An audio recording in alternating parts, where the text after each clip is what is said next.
And now, from the CFTK-TV studios, this is Open Connection with your host, Robert Pictou.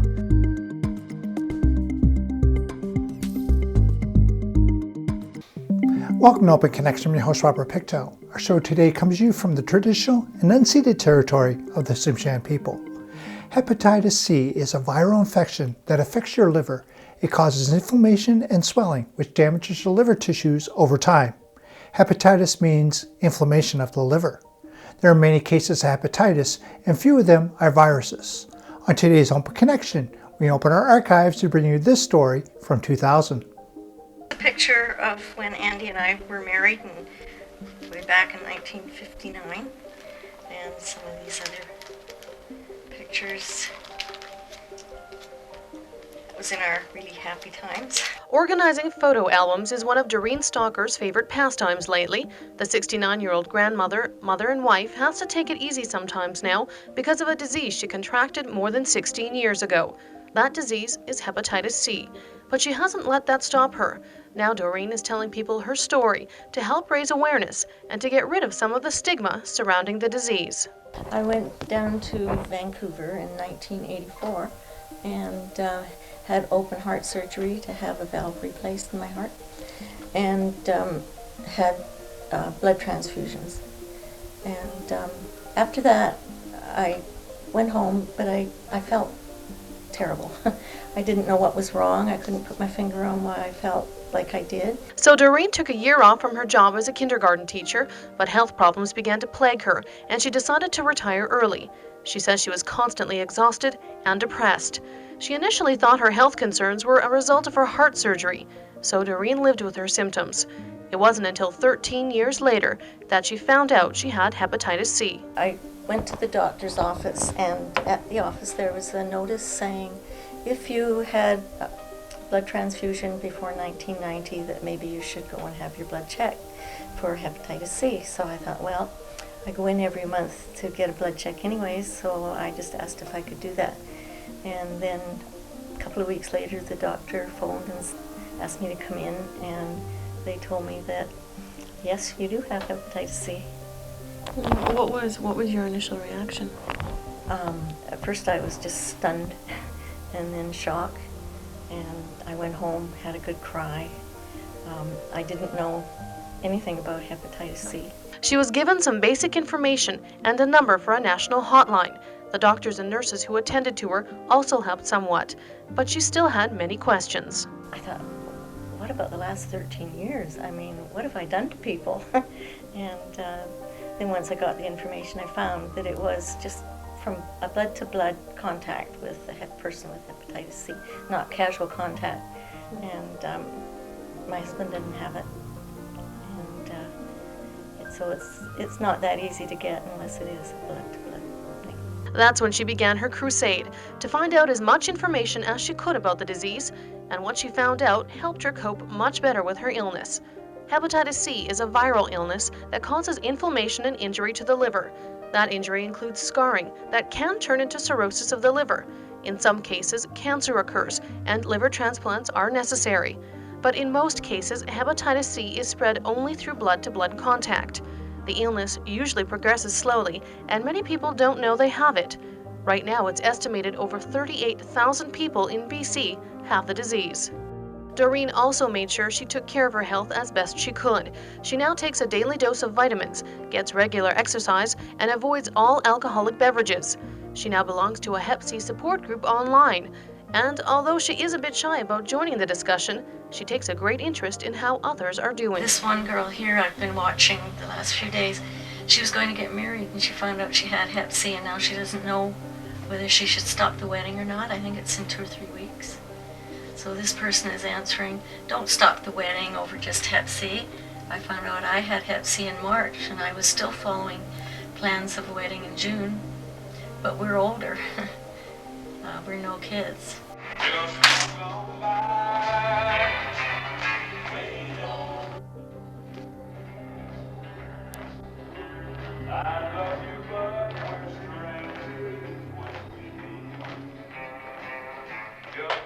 When she can, Doreen also has several other hobbies and projects on the go. Every Thursday, she can be found at the local senior center, learning the latest line dancing moves and having a great time. But her main project is working with Positive Living Northwest and coordinator Deb Schmitz. For the last year or so, Doreen has taken it upon herself to help Schmitz raise awareness in the community about hepatitis C, and Schmitz is grateful for her help. We don't have the experience of living with hepatitis C. So that what Doreen brings to the project is the reality of what that's like, and nobody can you can't duplicate that. I can't duplicate that as a person who doesn't have hepatitis C. I can provide the expertise around is that the right word? We can provide the assistance and guidance around what the process is for doing community education, for instance, and Doreen is a big part of making sure that we do that in a good way. Schmidt says even before joining the group, Doreen was working with local health professionals. She's now one of the few voices in the Northwest who's been raising community awareness about hepatitis C. Through her work, she's helped remove some of the layers of stigma and false information that is many times attached to the disease. Doreen contracted hepatitis C through blood transfusion. So she can be, some people would consider her an innocent victim there, and the same thing with HIV. Our stance as an organization is that nobody deserves to have either hepatitis C or HIV, and Doreen hasn't had any. Her lifestyle has been very different from somebody who's a needle user, and yet she's very compassionate and accepting and caring about anybody that she's come in contact with. So it really sort of cuts across that. And she says she works with us, and she goes out into her own circle of friends and her own community, and people see that she hasn't changed in any way. I had someone that I had been talking to say that they went into a restaurant and the person that was serving them knew that they had it, and they took the cup, put it in the bag. They didn't use the cup again afterwards, till I guess they thoroughly sterilized it. And it's not spread that easily. Open Connection will be right back after these messages. And now, from the CFTK-TV studios, this is Open Connection with your host, Robert Pictou. Thank you for staying with us. Almost all chlorine ions from road salts eventually find their way into waterways, whether by direct runoff on surface water or by moving through soil and groundwater. Let us return to the archives as Don Ramsey shares about safety concerns versus environmental impacts of road salt.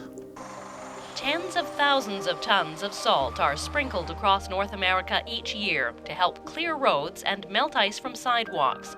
But last year, Environment Canada issued a report recommending road salt be listed as a toxic substance. Scientists have identified harm to the environment. For example, along roadways across Canada, but certainly especially in Ontario, Quebec, and Eastern Canada, we've had really changes in the populations of plants that live along roadways. And sensitive species have essentially disappeared. Environment Canada is also concerned about fish and other animals. In the Northwest, environmentalists aren't pointing to any specific harm caused here by road salt, but they say any additional stresses can't be good for salmon, for instance. The BC Highways Ministry recognized concerns about road salt several years ago and is working to reduce its usage, but it certainly hasn't stopped. The Federal Ministry of Environment is not telling us to stop using road salt. They recognize also the safety benefits of road salt. And so what we're moving towards is a set of guidelines that will really, that we think we're probably ahead of already in this area, in this province, in terms of just using it responsibly and minimizing its use to the extent we can. Nechako North Coast, one of the Northwest's highways maintenance contractors, uses 2,200 to 2,700 tons of road salt a year in the Skeena district. Salt is generally applied in two different fashions. One is used as a pre-storm application where it is designed to create a brine on the road surface that will assist in the release of compact after the snowfall, so we can get quickly back to bare roads. The other application is on top of the compact to help burn the compact off and get back to asphalt. Large cities use far more road salt than rural areas, and eastern Canada and the United States use much more than the West. BC uses just 3% of Canada's road salt. Still, salt is being handled more carefully in the Northwest these days. A new storage shed with a brine trap to collect leachate has been erected in Thornhill. The Highways Ministry also has standards for salt usage, and maintenance trucks are calibrated to spread a specific amount of salt per lane kilometre. In addition, Nechako North Coast is starting an experiment with pre-wetting its salt and sand, and that will help it stick to the road and act more quickly. Okay, so what we have here is one of our units fitted with the pre-wet equipment. You can see the white tank that holds about 600 liters of the magnesium or calcium liquid that is fed through the distribution equipment over here, brought by hose down to the nozzles. There's 2 nozzles in here that deliver the product onto the salt aggregate as it falls through the chute onto the spinner. Contractors are sharing the cost of pre-wetting equipment with the province and ICBC. ICBC hopes to reduce broken windshield claims as well as accidents. Maintenance contractors have also contributed to installing various weather stations. And in the Northwest, the ministry has launched a thermal mapping project it hopes will refine predictions about road conditions. It's basically a bit of software and a piece of hardware that we install in a truck and do dynamic maps of pavement temperatures under different conditions. And so it's a matter of making 6 trips on a route under all different weather conditions and recording dynamically the temperature of the pavement under those conditions. What we have, if I were to have a bias, it would be in the favor of safe roads. But I'm also very, very aware of the importance of the environment and the importance of not harming the environment unnecessarily. I think that's the same approach that the Federal Ministry of Environment has taken as well. Obviously their bias is on the other side, but they acknowledge equally the importance of the safety aspects of salt usage on our roads. So I think that what we're going to end up with is going to be, on balance, something that is very much in the public interest.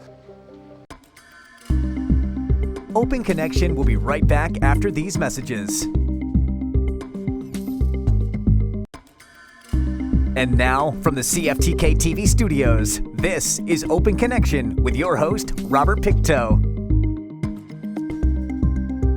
Welcome back to Open Connection. Most 17-year-olds are goal-oriented. They're beginning to imagine what type of life they want to create beyond high school. Let us return to the archives as Kitimat resident Phyllis Powell recalls what she was doing when she was 17. We never thought we'd ever get bombed. That was just someone giving us saying. Then all of a sudden it started. And then they wanted firefighters, so I joined the firefighting group. Sometimes you run with the stirrup pump and you put the water over yourself.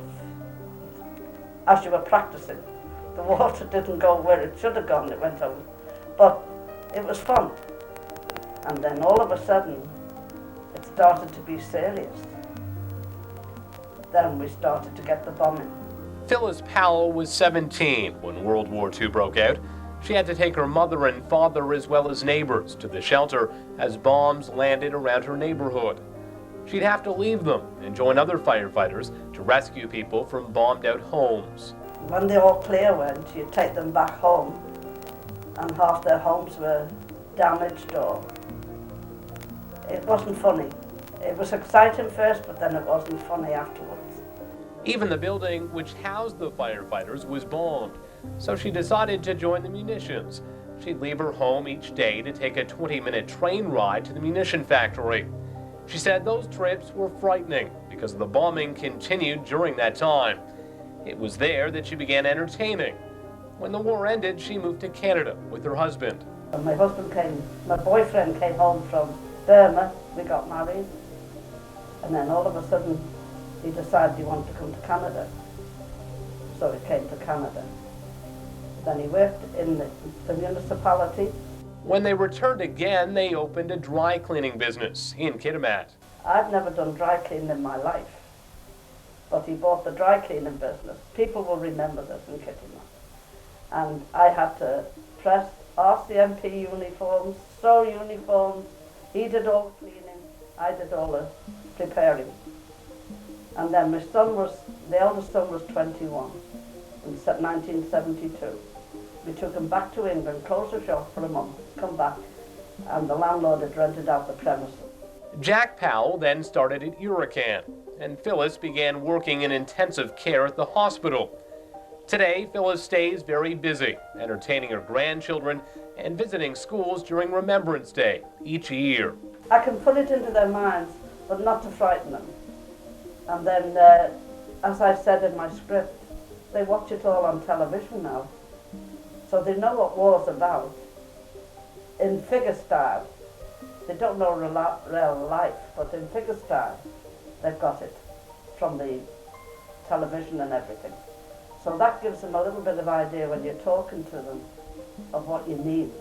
She's tried to keep much of the brutalness of war away from her own family, too.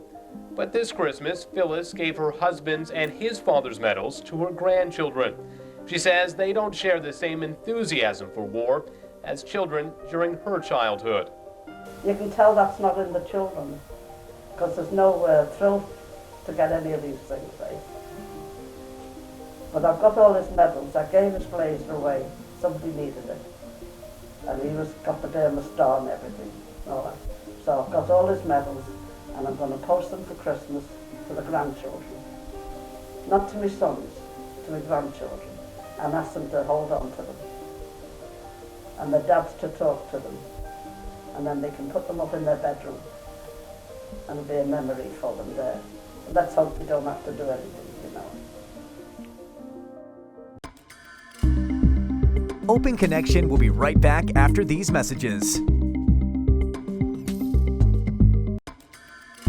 And now, from the CFTK-TV studios, this is Open Connection with your host, Robert Pictou. The Happy Gang was a Canadian Broadcasting Corporation radio lunchtime variety show that ran from 1937 to 1959. During the golden age of radio and well into the 1950s, it was one of Canada's most popular programs. In its heyday, it had about 2 million listeners a day. In this final segment of Open Connection, we return to the archives to another Happy Gang in Terrace. The Happy Gang Centre in Terrace has been around for roughly 16 years. It was started by a group of people who were near retirement and needed a place to gather. And they literally built the building. The men put the building together. The ladies made money so they could put it together. And over the years it has developed into a very active centre. In fact, I think it's one of the most active senior centres in the province from what I've heard. I've been to various places and we come up tops. It takes an early morning effort to start the preparation for the day's lunch at the centre. Several ladies start the day with making the soup, creating sandwiches, and dishing out dessert. The ladies come in as teams every day of the week, and we supply the best lunch in town for $3. Dilly has been a member of the centre for 13 years and says on the average day around 40 lively seniors will enter through the doors to taste the daily specials and chat. I think it's more social than anything, though I do think that there are, particularly the men, that use it as practically a main meal of the day. They are on their own. They get a good bowl of soup and a good sandwich. Most of them like their desserts, even when they're not supposed to have them. And then they can sit around and talk. Weekday lunches run 11:30 to 1 p.m. And Dilly is quick to add, if you show up at 1:05, you get nothing. But the centre isn't just about lunch. With its $10 a year membership, the centre also offers a glee club and activities including snooker, nickel bingo, and carpet bowling. The center operates with no outside financial help. It depends on money raised through bazaars, lunches, and its famous pancake breakfast. We're a self-sufficient organization, which most senior places aren't. And I think that's a bonus. All our staff are volunteer. With the help of those volunteers, the center offers a place for seniors to socialize and eat. Eileen has been a member for 4 years and is in charge of making the popular Denver sandwiches every Wednesday. I think people should be out there with other people. It's very bad when you're by yourself. Sit there and think about things you don't want to think about, but you do. I need it. I need to come here. I need to be part of rather than sit at home in my rocking chair. The center is always in need of volunteers, no matter how little time they can commit. We'd even love to have men volunteer. We do have 2 that are very, very devoted to our center, and one of them is Rolly, and the other one is Jim, and they work very hard for us. We boss them around. Photographs of former members of the center that have passed on are displayed on the wall, not to be forgotten, since this center is all about living life to the fullest and getting out to share with others. I think it's the Happy Gang Center because we are just a good group of people. We rarely have quarrels, and we're a happy gang. The cannery scene here is a 43,000 square foot facility that last year handled over £1 million in sockeye salmon.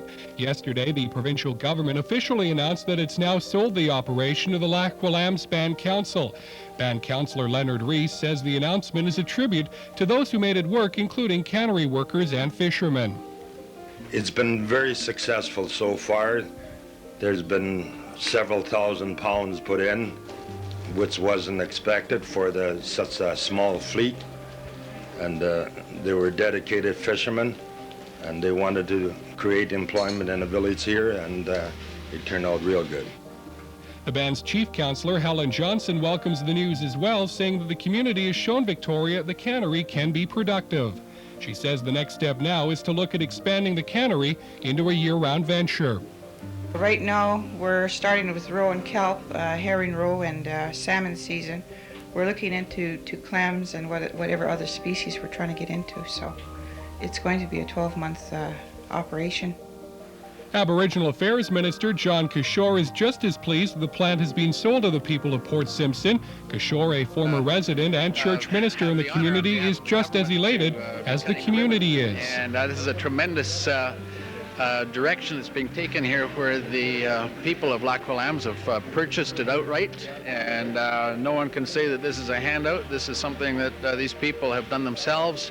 They've done it by following a very business-like cooperative process with the government, and I think it bodes well for the fact that we know there is a need for economic development in Aboriginal communities. The operation is projecting that as many as 190 people would be employed if the operation expands to a year-round venture. Thank you for joining us for this episode of Open Connection.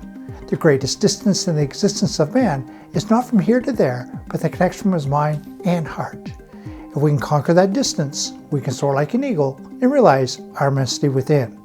I'm Robert Pickdale.